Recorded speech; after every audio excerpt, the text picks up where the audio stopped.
আমন্ত্রণ দুপুরের বাংলাদেশে। শুরুতে জানিয়ে দেব শিরোনামগুলো। প্লট দুর্নীতির 2 মামলায় শেখ হাসিনার 10 বছর কারাদণ্ড। টিউলিপ, ববি, আজমিনার বিভিন্ন মেয়াদে সাজা। রাজউক গণপূর্তের 14 কর্মকর্তাকেও শাস্তি।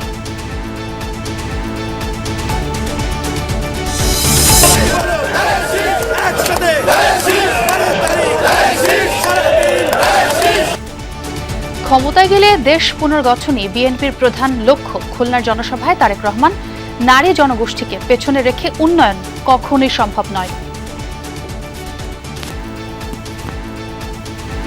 যারা আছে, বিশেষ করে যারা আইটিতে কাজ করেন, তাদের জন্য এখানে গড়ে তুলতে চাই আইটি পার্ক সহ আরো ফ্যাসিলিটি, যার মাধ্যমে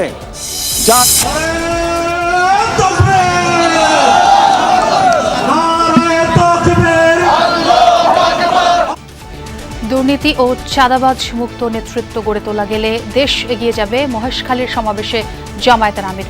ইনসাফের ভিত্তিতে প্রত্যাশিত বাংলাদেশ গড়ে তোলার প্রত্যয়।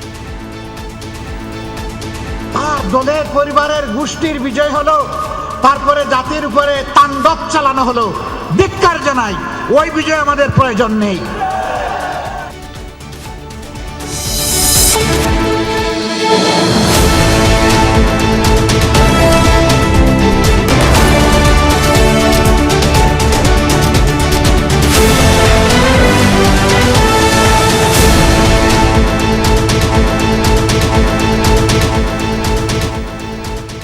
দেখছিলেন শিরোনামগুলো। এছাড়াও দেশ বিদেশের আরো খবর নিয়ে দুপুরে বাংলাদেশে সবাইকে স্বাগত জানাচ্ছি। আমি ছোঁয়া খন্দকার। দর্শক, এই মুহূর্তে খুলনার জনসভায় বক্তব্য রাখছেন বিএনপি চেয়ারম্যান তারেক রহমান। আমরা শুনবো তার বক্তব্য সরাসরি যুক্ত হয়ে। দেশকে আমাদের পুনর্গঠন করতে হবে। এই যে লক্ষ মানুষ আজ এখানে উপস্থিত হয়েছেন, এই দেশ যদি ঠিক থাকে, এই দেশকে যদি আমরা পুনর্গঠন করতে পারি, দেশে বেকারদের কর্মসংস্থান করতে পারি, দেশের নারীদেরকে স্বাবলম্বী করে গড়ে তুলতে পারি, দেশের শিক্ষার্থীদের সঠিক শিক্ষার ব্যবস্থা আমরা তৈরি করতে পারি, দেশের মানুষের চিকিৎসা ব্যবস্থা যদি আমরা তৈরি করতে পারি, তাহলেই একমাত্র সম্ভব আমাদের সেই প্রত্যাশিত বাংলাদেশকে গড়ে তোলা। যেই প্রত্যাশিত বাংলাদেশের স্বপ্ন এখানে উপস্থিত প্রত্যেকটি মানুষের চোখে মুখে রয়েছে। আজান দিচ্ছে না, আজানটা শেষ হচ্ছে। প্রিয় ভাই বোনরা, আজান দিচ্ছে, 1 মিনিট, আজানের পরে আমি আবার বলছি।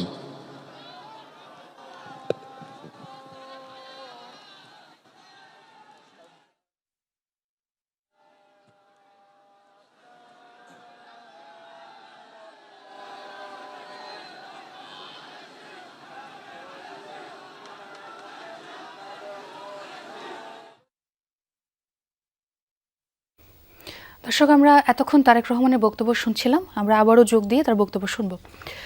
রাজউকের প্লট দুর্নীতির পৃথক 2 মামলায় সাবেক প্রধানমন্ত্রী শেখ হাসিনাকে 5 বছর করে মোট 10 বছরের কারাদণ্ড দিয়েছেন আদালত। সাবেক প্রধানমন্ত্রীর পরিবারের বিরুদ্ধে প্লট দুর্নীতির আরেক মামলায় রায় দিয়েছে আদালত। শেখ হাসিনার সঙ্গে এবার তার 2 ভাগ্নিকেও দোষী সাব্যস্ত করে সাজা দেওয়া হয়েছে।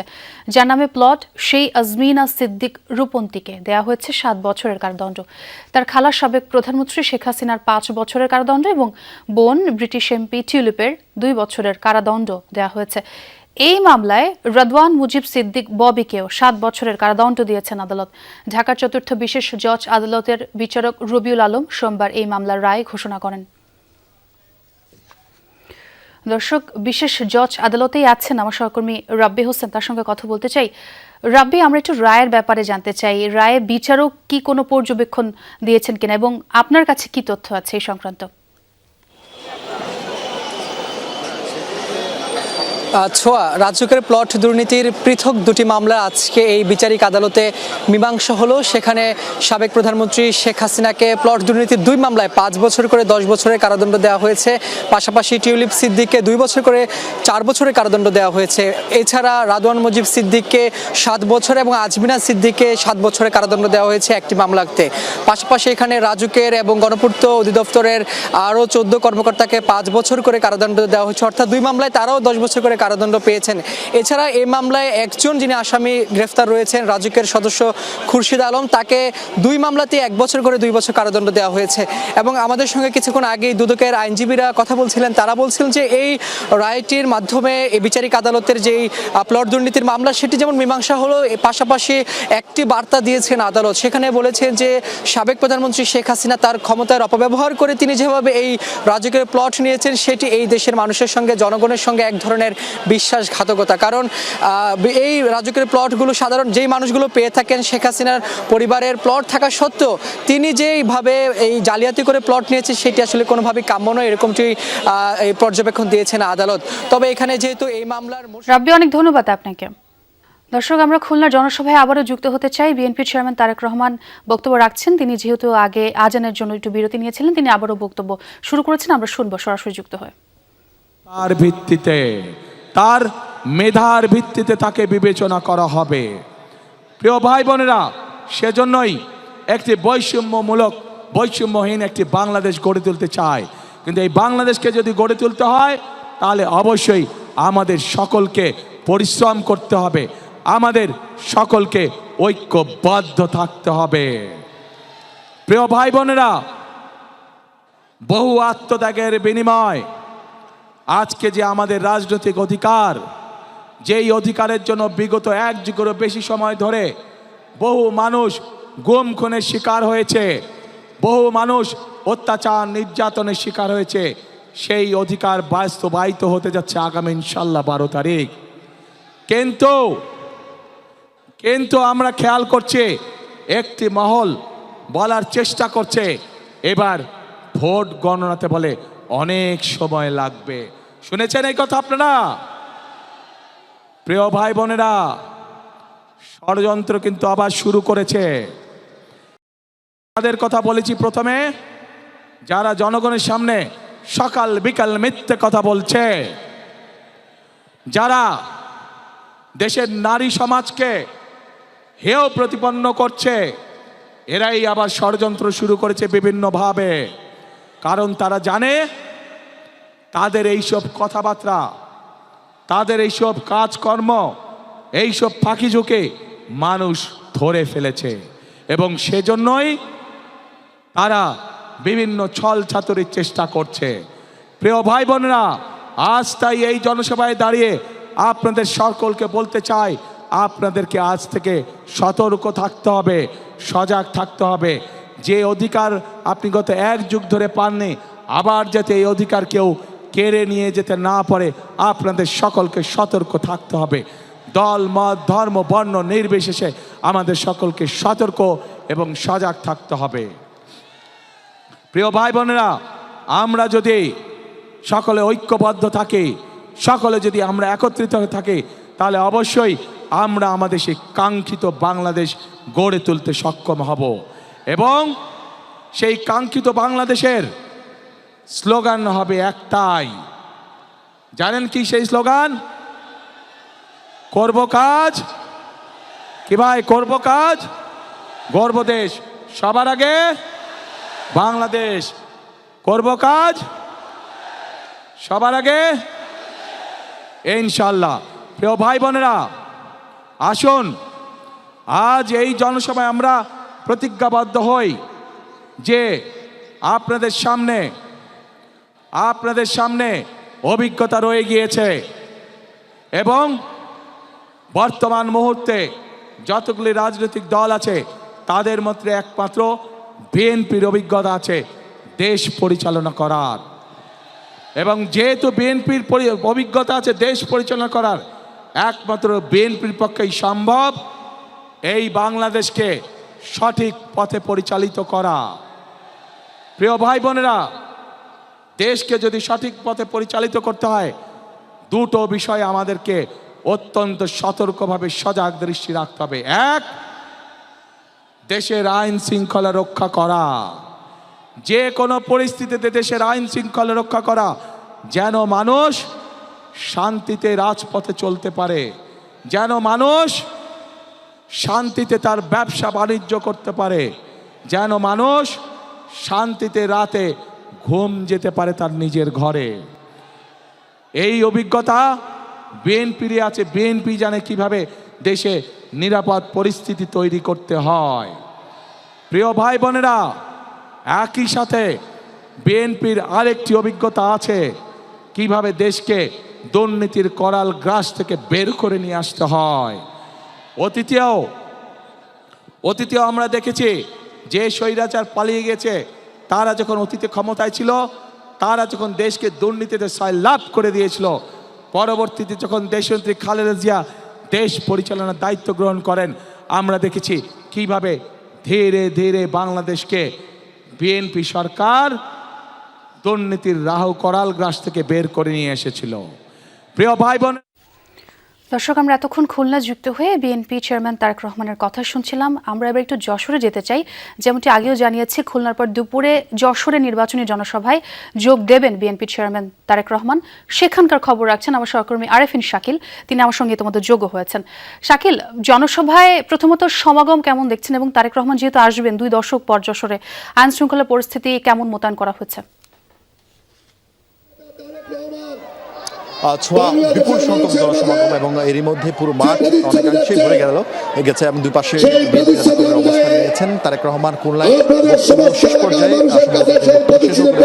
আর এরপর কিন্তু হেলিকপ্টারে করে তিনি এখানে আসবেন। সব মিলিয়ে হয়তো 20 থেকে 30 মিনিটের মাথায় তিনি যশোরের এই জনসভায় যোগ দেবেন। এরই মধ্যে যশোরের জনসভায় এখানকার যারা 7টি জেলার যারা 22টি সংসদীয় আসনের যারা বিএনপির মনোনয়ন পেয়েছেন, তারা কিন্তু মঞ্চে এসে তাদের যে বক্তব্য সেই বক্তব্য শুরু করেছেন। অর্থাৎ আনুষ্ঠানিক যে কার্যক্রম সেই কার্যক্রম কিন্তু শুরু হয়েছে এবং বিপুল সংখ্যক নারী সমর্থকরা যারা এসেছেন তারেক রহমানকে দেখার জন্য, তাদের যেমন উপস্থিতি রয়েছে, একেবারে তরুণ প্রজন্মেরও অনেক বসে মাঠে একেবারে শৃঙ্খলার সঙ্গে তারা বসে আছেন এবং তারা তাদের প্রিয় নেতাকে দেখার জন্য অপেক্ষা করছেন। যেটি বলছিলাম, 30 মিনিটের হয়তো সময় লাগবে এবং তারেক রহমান খুলনাতে যে বক্তব্য দিয়েছেন, ঠিক যশোরে এসে যশোর হয়তো একই রকমই বক্তব্য তিনি দিবেন। তার যে পরিকল্পনা সেই পরিকল্পনা তুলে ধরবেন এবং দীর্ঘদিন ধরে আসলে এই যশোর অঞ্চলে অনিরাপদ যশোরকে বলা হয় এবং সেই যশোরকে নিরাপদ করার জন্য তার যে পরিকল্পনা, এই অঞ্চলকে নিরাপদ করার জন্য, এই অঞ্চলে বেকার সমস্যা দূর করার জন্য তার যে পরিকল্পনা সেগুলো যেন তুলে ধরবেন। তেমনি এখানকার মানুষের বেশ কিছু মৌলিক দাবি রয়েছে, সেই দাবি সম্পর্কেও হয়তো তারেক রহমানের কাছে সেগুলো উপস্থাপন করবেন।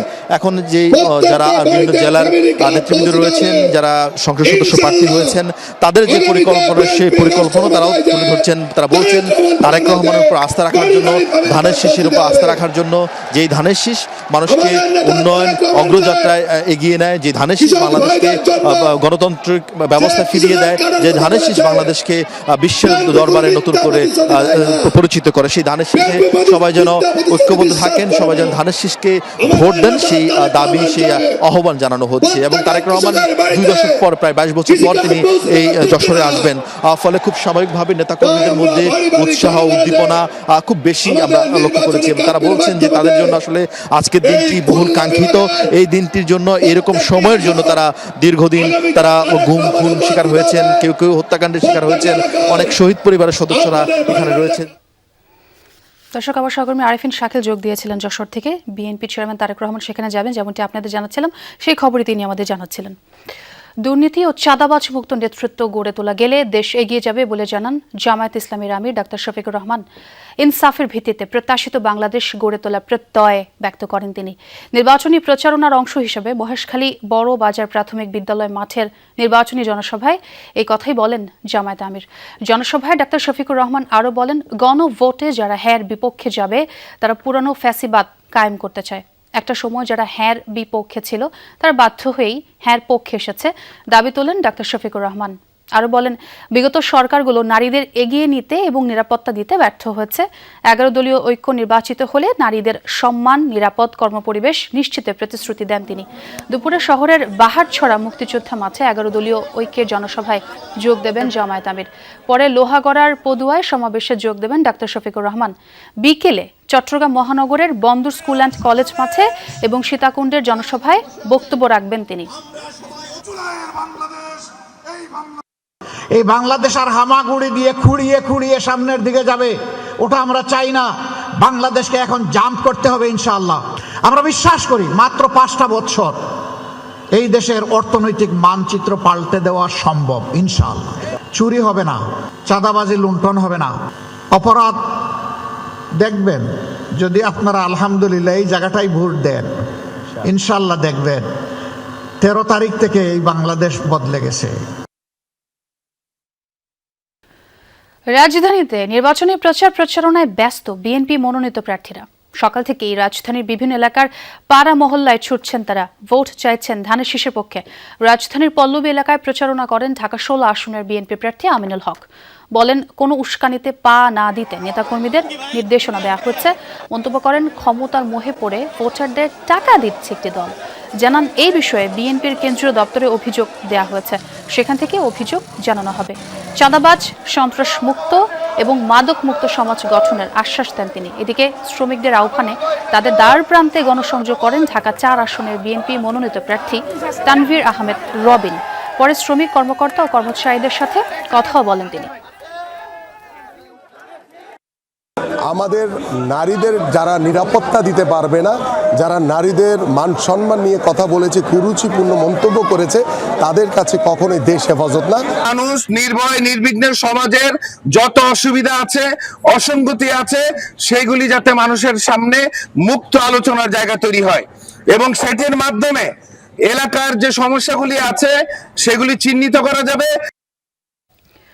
দ্বৈত নাগরিকত্ব এবং তথ্য গোপনের অভিযোগে ঢাকা 11 আসনে বিএনপি প্রার্থী এম.এ. কাইয়ুমের প্রার্থিতা চ্যালেঞ্জ করে হাইকোর্ট রিট করেছেন একই আসনের এনসিপি প্রার্থী নাহিদ ইসলাম। সোমবার সকালে নাহিদ নিজে হাইকোর্টে হাজির হয়ে রিট দায়ের করেন। রিটে ঢাকা 11 আসনে বিএনপি মনোনীত প্রার্থীর প্রার্থিতা স্থগিত চাওয়া হয়েছে। এম.এ. কাইয়ুম তিনি তার হলফনামায় তিনি ভানুয়াতু নামে একটি দেশের নাগরিক, সেই তথ্যটি তিনি গোপন করেছেন, যেটা পরে ডিসক্লোজ হয়েছে। যারা দ্বৈত নাগরিক, যারা অন্য দেশের নাগরিকত্ব গ্রহণ করেছেন, আনুগত্য গ্রহণ করেছেন, তারা সংসদ সদস্য নির্বাচনে প্রতিদ্বন্দ্বিতা করার অনুপযুক্ত। এই দুইটি বিষয়কে সামনে রেখে জনাব নাহিদ ইসলাম আজকে একটি রিট মামলা দায়ের করেছেন, যেটি অতি শীঘ্রই উপযুক্ত বেঞ্চে শুনানির জন্য উপস্থাপন করা হবে। মহেশখালীর পর কক্সবাজারের নির্বাচনী জনসভায় বক্তব্য রাখছেন জামায়াত আমির ডাক্তার শফিকুর রহমান। আমরা শুনবো তার বক্তব্য সরাসরি। না হওয়া পর্যন্ত তাদের জন্য কোনো ছাড় নাই। তাদের সহযোদ্ধা শরীফ ওসমান হাদি, তার হত্যাকারীর জন্য কোনো মায়া নাই, দয়া নাই, ছাড় নাই। এদের সহযোদ্ধাদের বিচার তো হতে হবে, এটা তো ন্যায্যতার দাবি। তবে কারো উপর অবিচার করা হবে না ইনশাআল্লাহ। কোনো পাইকারি জরিমানা নাই, ন্যায় অন্যায় সব কিছুকে গুলায় ফেলার কোনো কর্মসূচি আমাদের নাই। তারপরে আমরা কথা দিচ্ছি, মানুষ তো ভুল করতেই পারে। অনুতপ্ত হয়ে যদি তারা তাদের কর্মের মাধ্যমে প্রমাণ করে যে তারা তাদের কাজের জন্য লজ্জিত, অবশ্যই তাদের ব্যাপারটা ইতিবাচকভাবে করবে ইনশাআল্লাহ।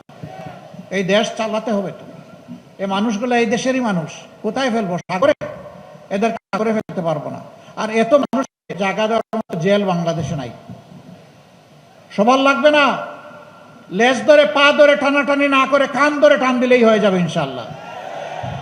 আমরা লেজার পা ধরবো না, আমরা মাথার ওই যে ডানার বায়ে কান আছে ওইটা ধরে টান দিব যার দরকার, যাতে একজনের শাস্তি দেখে 1000 জন শুদ্ধ হয়ে যায়, পরিশুদ্ধ হয়ে যায়। এই কক্সবাজার এটা এখন পর্যন্ত কেন হংকং হতে পারলো না? কেন এটা সাংহাই হতে পারলো না? কেন এটা সিঙ্গাপুর হতে পারলো না? পারলো না অসৎ দুর্নীতিবাজ লুটেরা ব্যাংক ডাকাতদের কারণে পারে নাই। ওরা জনগণ নিয়ে চিন্তা করে না। দারুণ দরদ ওদের, নিজেই পড়ে আছে বাংলাদেশে, আর সব 14 গোষ্ঠী পাঠায় দিছে বিদেশে। এরাই আমাদের দেশকে লুটে পুটে শেষ করে দিয়েছে। আমরা কথা দিচ্ছি, দেশ থেকে যে 28 লক্ষ কোটি টাকা বিদেশে পাচার করা হয়েছে, ওদের পেটের ভিতরে হাত ঢুকে বের করে আনবো ইনশাআল্লাহ। এবং সেই টাকা রাষ্ট্রীয় কোষাগারে জমা হবে, জনগণের উন্নয়নে ইনসাফ ভিত্তিক সেটা ব্যয় করা হবে। কোনো মামা খালু, কোনো প্রেসিডেন্ট, প্রধানমন্ত্রী, মন্ত্রীর মুখ দেখা হবে না। যার যেটা পাওনা তার কাছে সেটা পৌঁছে দেওয়া হবে ইনশাআল্লাহ। কক্সবাজার এটা অপার সম্ভাবনার একটা পর্যটন এরিয়া, কিন্তু না, সেভাবে বিকশিত করা যায়নি। এখানে অনেক অনিরাপত্তা আছে, সোশ্যাল ক্রাইম আছে। কেন এটাকে ক্লিন জোন করা গেল না? ওই দুষ্টদের কারণেই করা যায়নি। মতলববাদ যারা জনগণের অনুমতি বিক্রি করে ফেরি করেছে, খেয়েছে, ওরাই আমাদের এইটাকে আগাতে দেয়নি। সম্মানিত ভাইয়েরা, সব জায়গায় শিক্ষাই হচ্ছে প্রাণের দাবি এখানে একটা পাবলিক বিশ্ববিদ্যালয়। আমরা আপনাদেরকে না, আপনারা বোধহয় চান না, তো আওয়াজ যে খুব হালকা দেখলাম। আপনারা চান? আচ্ছা, যদি চান দোয়া করেন।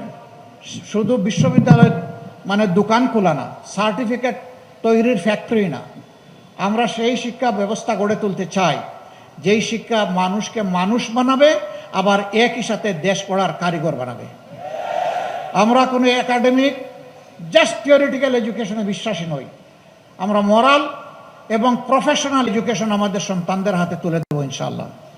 কোনো গরিবের সন্তান ওই শিক্ষা থেকে বাদ পড়বে না, ওই শিশুর দায়িত্ব সরকারের। কারণ আমরা রাজার ছেলে রাজা হোক, এই রাজনীতির আমরা বিরোধী। যার যোগ্যতা আছে সেই এই দেশের সেবক হোক, ওইটাই আমরা দেখতে চাই। আমরা আল্লাহর কাছে দোয়া করি আমার একজন রিক্সা চালক শ্রমিক ভাইয়ের মেধাবী সন্তান আগামীতে বিকশিত হয়ে সে যেন বাংলাদেশের প্রধানমন্ত্রী হতে পারে। আমরা ওই দেশটা করতে চাই, ওই দেশটা আমরা দেখতে চাই হচ্ছে একজন সাধারণ মানুষ অপরাধ করলে তার যে শাস্তি হবে, দেশের প্রেসিডেন্ট প্রধানমন্ত্রী যদি। দর্শক, আমরা এতক্ষণ জামায়াত আমির ডাক্তার শফিকুর রহমানের বক্তব্য শুনছিলাম। তিনি বেশ কিছু প্রতিশ্রুতি দিলেন সমাবেশ থেকে। এবার আমরা একটু রাজধানীর প্রচারণার খবর আপনাদের জানাবো, মুগদা এলাকার খবর জানবো। আমার সহকর্মী যোগ দিচ্ছেন আমার সঙ্গে, হাসান মিসবা। মিসবা, শুনতে পাচ্ছেন নিশ্চয়ই কোন প্রার্থী গণসংযোগ করছেন? আমরা সবসময়ই প্রার্থীদের বিভিন্ন প্রতিশ্রুতির কথা শুনে থাকি। যারা ভোটার রয়েছেন, বিশেষ করে যারা নতুন ভোটার, তারা কতটুকু আশ্বস্ত, এই ব্যাপারে একটু জানাবেন আমাদের। দেখুন, রাজধানী ঢাকায় আসলে অনেকগুলো কর্তৃপক্ষ, পুরো ক্ষমতা এমপিদের হাতে নেই, ফলে এমপিরা তাদের মতো করে প্রতিশ্রুতি দিয়ে যাচ্ছেন। আমরা জানি ঢাকায় অনেক ধরনের নাগরিক সমস্যা আছে। আমি যে এলাকায় আছি এটা মুগদার মান্ডা এলাকা। এখানে অনেক দিন ধরে গ্যাসের সমস্যা আছে, পানিতে ময়লা আসে এবং রাস্তাঘাট খুবই সংকীর্ণ। ফলে এই যে নাগরিক সমস্যাগুলো, এটি পুরো রাজধানী জুড়ে অনেক এলাকাতেই একই ধরনের সমস্যা আছে। ফলে প্রার্থীরা আসলে যে প্রতিশ্রুতি দিচ্ছেন, ভোটাররা সেগুলো শুনছেন, তারা তাদের মতো করে প্রতিক্রিয়া জানাচ্ছেন। তবে বাস্তবতা হচ্ছে এই রাজধানীর মানুষের উন্নয়ন করতে গেলে অনেকগুলো কর্তৃপক্ষের কাছে দৌড়াতে হয়। সেই কাজটি, সেই সমন্বয়টি যদি এমপিরা করতে পারেন, সেক্ষেত্রে আসলে সেই এলাকার উন্নয়ন ঘটে। আমি যে সমস্যাগুলোর কথা বললাম, সেই সমস্যাগুলো কিন্তু রাজধানীর অনেক এলাকাতেই আছে। যে সংসদ সদস্য সেই সমস্যাগুলোকে অ্যাড্রেস করে সেটি সমন্বয় করতে পেরেছেন, তখনই আসলে সেটির সমাধান সম্ভব হয়েছে। তো একইভাবে সকাল থেকে রাজধানীর বিভিন্ন এলাকায় যারা এমপি পদপ্রার্থী আছেন, বিভিন্ন দলের, তারা প্রচারণা চালাচ্ছেন, ভোটারদের দ্বারে দ্বারে যাচ্ছেন। আমরা জানি আজকে 2 তারিখ, অর্থাৎ আজ থেকে নিয়ে আর 8 দিন মাত্র তারা এই ক্যাম্পেইনের সুযোগটা পাবেন। ফলে প্রার্থীরা কোনোভাবে চাচ্ছেন না তারা সময় নষ্ট করতে, তারা প্রার্থীদের কাছে যাচ্ছেন এবং নানাভাবে প্রতিশ্রুতি দিচ্ছেন। তো এই প্রতিশ্রুতির মধ্য দিয়ে আসলে তারা তাদের কার্যক্রম চালিয়ে যাচ্ছেন এবং পুরো রাজধানী জুড়ে আমরা একটি উৎসবমুখর পরিবেশ দেখতে পাচ্ছি। এবার যেহেতু ব্যানার পোস্টার নেই, ব্যানার আছে, ব্যানারে ছেয়ে গেছে পুরো এলাকা। ফলে প্রার্থীরা তাদের মতো করে এলাকায় যাচ্ছেন, প্রচার চালাচ্ছেন এবং যে এলাকায় যে ধরনের সংকট আছে, এবং আপনার পেছনে দেখতে পাচ্ছিলাম অনেকজনই আসলে প্রতীক নিয়ে দাঁড়িয়ে আছেন, দেখতে পাচ্ছিলাম বেশ উৎসবমুখর পরিবেশ। অনেক ধন্যবাদ আপনাকে। জামায়াত ইসলামী দেশকে পিছিয়ে দিতে চায়, দেশটাকে তারা আফগানিস্তান বানাতে চায়। ঠাকুরগাঁওয়ে এমনটাই বলেছেন বিএনপি মহাসচিব মির্জা ফখরুল ইসলাম আলমগীর।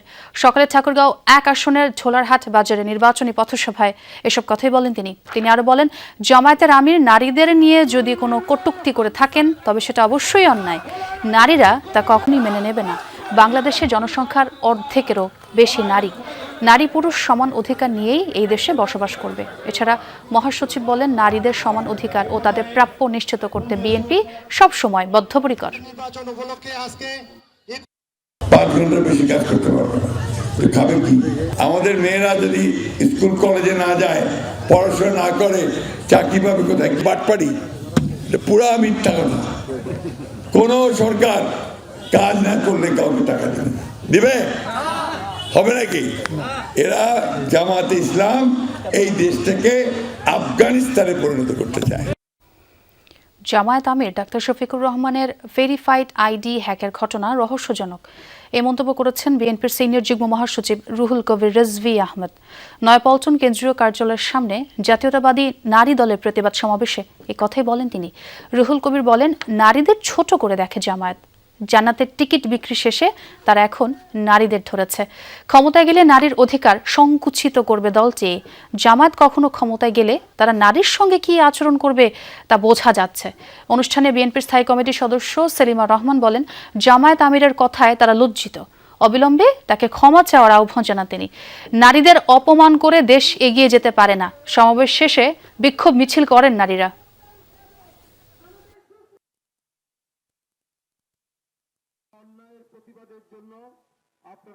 তখন একটা কমিউনিটি মানব সমাজের অর্ধেক অংশকে আপনারা বিকৃতভাবে উপস্থাপন করবেন, তখন তো কেউ বসে থাকবে না। প্রত্যেকটি ক্ষেত্রে নারী সমান দক্ষতা দেখাচ্ছে, ঠিক সেই সময়ে আপনার এই মন্তব্য নারী সমাজকে অপমান করা। যেটা ধর্মের দল বলে যারা বিভিন্ন প্রচারণা করে বেড়াচ্ছেন, সেই জামাত ইসলামের আমির, আমরা বলবো তিনি অত্যন্ত উচ্চ শিক্ষিত একজন ব্যক্তিত্ব। তার মুখ দিয়ে নারী সমাজের বিরুদ্ধে যে কথা ভেসেছে, আমরা প্রতিবাদ করছি। ব্রাহ্মণবাড়িয়ার নবীনগরে বিএনপির পার্টি অফিসে আগুন দেওয়ার অভিযোগ উঠেছে। স্থানীয়রা জানায়, গতকাল গভীর রাতে দুর্বৃত্তরা নাটখর বাজারে ইউনিয়ন বিএনপির পার্টি অফিসে আগুন দিয়ে পালিয়ে যায়। মুহূর্তে এই আগুন ছড়িয়ে পড়ে আশপাশের দোকানে, পরে ফায়ার সার্ভিস গিয়ে আগুন নিয়ন্ত্রণে আনে। ঘটনার খবর পেয়ে সকালে কার্যালয় পরিদর্শন করেন ব্রাহ্মণবাড়িয়া 5 আসনের বিএনপি প্রার্থী অ্যাডভোকেট আব্দুল মান্নান। এ সময় তিনি প্রশাসনের কাছে ঘটনার সুষ্ঠু তদন্ত ও দোষীদের বিরুদ্ধে কঠোর ব্যবস্থা নেওয়ার দাবি জানান। রাজধানীর তেজগাঁও শিল্পাঞ্চল এলাকায় একটি ব্যবসা প্রতিষ্ঠানের জেনারেটর রুম থেকে উদ্ধার করা হয়েছে বিজয় নামে এক যুবকের মরদেহ। 4 দিন ধরে নিখোঁজ থাকার পর রোববার রাতে তার মরদেহ উদ্ধার করে পুলিশ। নিহত বিজয়ের বয়স মাত্র 17 বছর। তিনি আইডিসি লিমিটেডের 3য় তলায় পরিচ্ছন্নতা কর্মী হিসাবে কাজ করতেন। গত বৃহস্পতিবার বিকাল থেকে তার কোনো খোঁজ পাওয়া যাচ্ছিল না বলে জানান স্বজনরা। নিহতের বোন অভিযোগ করেন, ঘটনার সঙ্গে জড়িত সন্দেহে রাজু নামে এক সহকর্মীকে নিয়ে বনানী থানায় গেলেও জিজ্ঞাসাবাদ শেষে তাকে ছেড়ে দেওয়া হয়। স্বেচ্ছায় নাকি আনলোন একটা নাম্বার থেকে হেড অফিসে ফোন দিয়ে জানাইছে যে বৃহস্পতিবার দিন বিজয়ের সাথে আমার একটু তর্কাতর্কির কারণে হস্তাধস্তির এক পর্যায়ে ইট দিয়ে বাড়ি মেরে বিজয়কে মেরে ফেলছে। বিজয়কে মেরে ও জেনারেটর রুমে রেখে চলে গেছে। আমি তো রাজুর ফাঁসিই চাই। এর চাইতে যদি বড় কোনো শাস্তি থাকতো রাজুর জন্য বাংলাদেশের আইনে, আমি তাহলে সেটাই দাবি করতাম। এদিকে আইডিসি লিমিটেডের কর্মকর্তা আশফাক জানান, শনিবার সকাল থেকেই বিজয় ও রাজু দুজনেরই খোঁজ পাওয়া যাচ্ছিল না। শনিবারে গিয়ে আমরা ট্রেস পাইছি একদম রাতের দিকে। রাজু বলছে বাড়ি চলে আসছি। এরপরে আজকে দুপুরবেলা গিয়ে এটা সে ফোন দিছে আমাদেরকে, ফোন দিয়ে আমাদেরকে বলতেছে যে এরকম ঝগড়াঝাটি হয়েছে। তারপরে আমরা থানায় গেছি। পুলিশ জানায়, রোববার সন্ধ্যায় তেজগাঁও শিল্পাঞ্চল থানায় পুলিশ একটি অভিযোগ পায়। আইডিসি লিমিটেড ভবনের জেনারেটর রুমে কাউকে আটকে রাখা হয়েছে। পরে তালা ভেঙে সেখান থেকে উদ্ধার করা হয় বিজয়ের মরদেহ। ঘটনাস্থলে তালা ভেঙে প্রবেশ করে লাশ দেখতে পাই। তো প্রাথমিকভাবে এইটি আমাদের হত্যাকাণ্ড বলেই মনে হয়েছে। আমরা অনুসন্ধান এবং পর্যায়ে রয়েছে। তো এটা পোস্টমর্টমের জন্য লাশটাকে মর্গে পাঠিয়ে দেওয়া হয়েছে। তো আশা করি সঠিক অনুসন্ধানের মাধ্যমে প্রকৃত কারণ উদ্ঘাটিত হবে। ঘটনাটি হত্যাকাণ্ড বলে ধারণা করছে পুলিশ। এ ঘটনায় মামলা দায়ের ও অভিযুক্তদের গ্রেপ্তারের প্রক্রিয়া চলছে। রাজীব আহমেদ, যমুনা নিউজ, ঢাকা। বিশ্বকাপে ভারতের সাথে ম্যাচ বয়কটের সিদ্ধান্তকে ক্রীড়া ইভেন্টের মৌলিক উদ্দেশ্যের সাথে সাংঘর্ষিক বলছে আইসিসি, যা দেশটির ক্রিকেটীয় ইকোসিস্টেমে প্রভাব ফেলতে পারে বলে সতর্ক করেছে সংস্থাটি। সবার স্বার্থ বিবেচনায় একটি গ্রহণযোগ্য সমাধান খুঁজে বের করতে পিসিবির প্রতি আহ্বান তাদের। কদিন পরে ভারত ও শ্রীলঙ্কায় যৌথভাবে বসতে যাচ্ছে টি-20 বিশ্বকাপের আসর, কিন্তু তার আগেই ক্রিকেটীয় কূটনীতিতে জমে উঠেছে মাঠের বাইরের খেলা। নিরাপত্তার শঙ্কায় ভেন্যু পরিবর্তনের দাবিতে বিশ্বকাপ থেকে বাংলাদেশে সরে আসার পর এবার নিজেদের পদক্ষেপ নিল পাকিস্তান। লাল সবুজদের মতো বিশ্বকাপ বয়কট না করলেও গ্রুপ পর্বে ভারতের সাথে ম্যাচ না খেলার সিদ্ধান্ত দেশটির সরকারের। এমন পরিস্থিতিতে অবশ্য খুব একটা স্বস্তিতে নেই আইসিসি। এক বিবৃতিতে সংস্থাটি জানায় ম্যাচ বয়কটের অবস্থান বিশ্বব্যাপী ক্রীড়া ইভেন্টের মৌলিক উদ্দেশ্যের সঙ্গে সাংঘর্ষিক। পাকিস্তান সরকারের পক্ষ থেকে দেয়া একটি বক্তব্য লক্ষ্য করেছে আইসিসি, যেখানে তারা তাদের জাতীয় দলকে বিশ্বকাপে অংশ নিতে বললেও ভারতের সাথে ম্যাচ বয়কটের কথা বলছে। এমন পরিস্থিতি বিশ্বব্যাপী ক্রীড়াক্ষেত্রের মৌলিক উদ্দেশ্যের সঙ্গে সাংঘর্ষিক। আইসিসি টুর্নামেন্টগুলো মূলত সততা, প্রতিযোগিতা, ধারাবাহিকতা ও স্বচ্ছতার উপর ভিত্তি করে পরিচালিত। আর পাকিস্তানের এই সিদ্ধান্ত প্রতিযোগিতার মূল চেতনা ও পবিত্রতাকে ক্ষুণ্ণ করে। পাকিস্তানের এই সিদ্ধান্তের প্রভাব দেশের ক্রিকেটীয় ইকোসিস্টেমে প্রভাব ফেলতে পারে বলে সতর্ক করে আইসিসি। নিজ দেশে ক্রিকেটের উপর এর সুদূর প্রসারী ও দীর্ঘমেয়াদী প্রভাবগুলো গুরুত্বের সঙ্গে বিবেচনা করে পিসিবি। আইসিসি আশা করে এটি পারস্পরিক গ্রহণযোগ্যতা সমাধান খুঁজে বের করে সকলের স্বার্থ রক্ষা করবে তারা, কারণ এটি সামগ্রিক ক্রিকেট ইকোনমি সিস্টেমকে প্রভাবিত করতে পারে। পিসিবি যার অন্যতম সদস্য ও সুবিধাভোগী। বিশ্বকাপ সফলভাবে সম্পন্ন করতে অংশগ্রহণকারী প্রত্যেকটি দেশের সমান দায়িত্ব আছে বলে মনে করে আইসিসি। নাসিফ শুভ, যমুনা স্পোর্টস। ভারতের বিপক্ষে পাকিস্তান ম্যাচ খেলতে অস্বীকৃতি জানানোয় বিসিসিআই এর কড়া সমালোচনা করেছেন শিবসেনা নেত্রী প্রিয়াঙ্কা চতুর্বেদী। টি-20 বিশ্বকাপের আগে যা চপেটাঘাতের সমান বলে দাবি তার। সঠিক সিদ্ধান্ত নিতে ভারত সময় নষ্ট করেছে বলে মনে করেন প্রিয়াঙ্কা। ম্যাচগুলো বাতিল করতে বিসিসিআইকে আগেই ব্যবস্থা নিতে বলেছিলাম, তবে পাকিস্তানের সাথে খেলা চালিয়ে যেতে নানা অজুহাত তৈরি করেছিল তারা। অথচ এখন তারা নিজেরাই ভারতের সাথে খেলবে না বলে জানিয়েছে। ভারতের ক্রীড়ামন্ত্রী ও বিসিসিআই এর মুখে যা চপেটাঘাতের সমান। তারা যে জায়গায় শক্ত অবস্থান নিয়েছে সেখানে পিছিয়ে ছিলাম আমরা। এবার শ্রীলঙ্কা ইংল্যান্ড টি-20 সিরিজের খবর জানাবো। দ্বিতীয় ম্যাচে ডিএল মেথডে শ্রীলঙ্কাকে 6 উইকেটে হারিয়েছে ইংল্যান্ড। বৈরী আবহাওয়ার কারণে 17 ওভারে নেমে আসা 168 রানের টার্গেট 2 বল হাতে রেখেই পৌঁছে যায় ইংলিশরা। পাল্লেকেলেতে টস হেরে ব্যাট করতে নেমে 56 রানের ওপেনিং জুটি পায় শ্রীলঙ্কা। 17 বলে 32 রান করেন কুশল মেন্ডিস। ব্যাট হাতে ব্যর্থ হন অধিনায়ক দাসুন সানাকা। শেষ থেকে চরিত আসালঙ্কার অপরাজিত 28 রানে 5 উইকেট হারিয়ে 189 রানের সংগ্রহ পায় লঙ্কানরা। জবাবে ব্যাট করতে নেমে পাওয়ার প্লেতেই 2 উইকেট হারায় ইংল্যান্ড। পরে বৈরী আবহাওয়ায় ম্যাচের দৈর্ঘ্য নেমে আসে 17 ওভারে। ইংলিশদের সামনে নতুন লক্ষ্য দাঁড়ায় 168 রান। জশ বাটলার 39 রানে ফিরলেও হাফ সেঞ্চুরি তুলে নেন টম ব্যান্টন। শেষ দিকে হ্যারি ব্রুকের 36 ও স্যাম কারানের 20 রানে ভর করে জয় নিশ্চিত হয় ইংল্যান্ডের। এই জয়ে 1 ম্যাচ হাতে রেখে সিরিজ জিতে নেয় ইংলিশরা। ইংলিশ প্রিমিয়ার লিগে টটেনহ্যাম হটস্পারের সাথে 2-2 গোলে ড্র করেছে ম্যানচেস্টার সিটি।